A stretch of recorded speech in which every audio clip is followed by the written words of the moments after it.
Another one bites the dust. For our group project, we decided to focus on nurses as our entity, in particular Beck, a nurse at St John of God Hospital, Subiaco. We chose Beck because she recently sprained a facet joint in her lower back while performing CPR on a patient who had had an MI.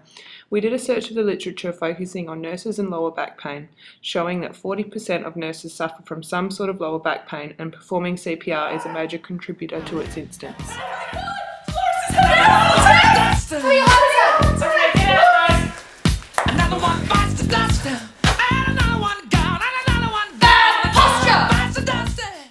We know from class that ideal posture encompasses a neutral spine, centre of gravity maintained over the base of support to maintain balance, and equality of body structures including the head, shoulders, hips, knees and ankles.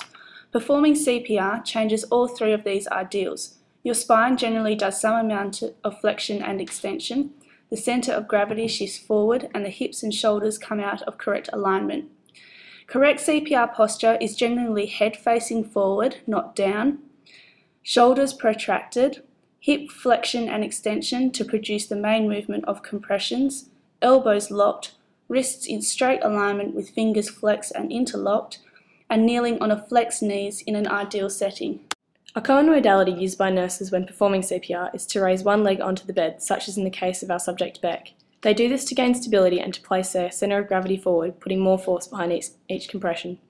Unfortunately, this position places one hemipelvis higher than the other, laterally displacing the spine, contributing to functional scoliosis. This forces the muscles on the outside of the curve to work harder.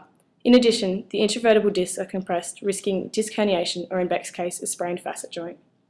To reduce the risk of these injuries, it would be beneficial to place a stable chair or box to raise a straight leg.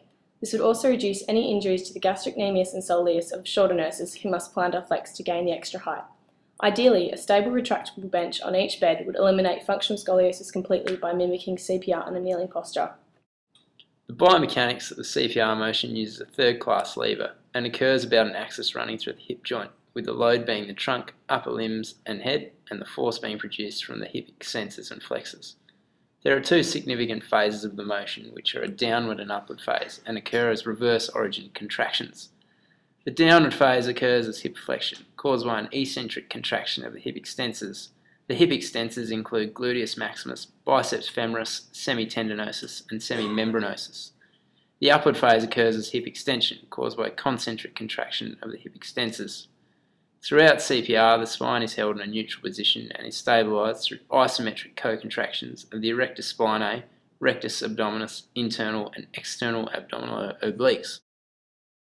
During CPR, the arms are held in a brace position through isometric co-contractions of opposing muscle groups. The shoulders are held in 45 degrees of flexion through opposition of the shoulder flexors and extensors.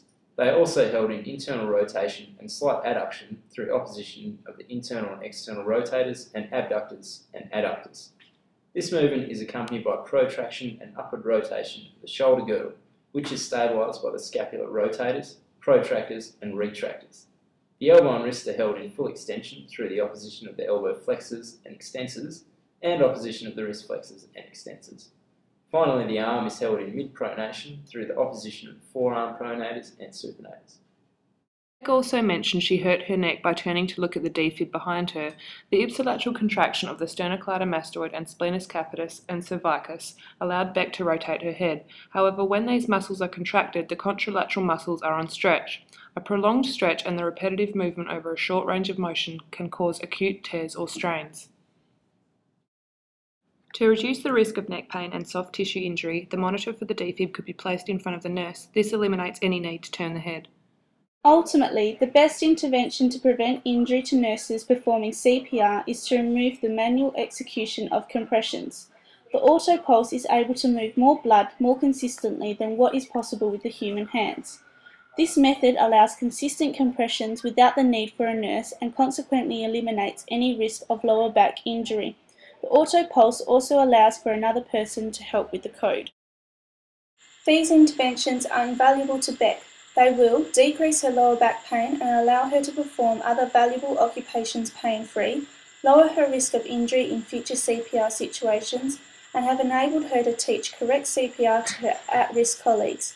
Beck will also feel more confident performing CPR and will increase the chance of survival for her patients.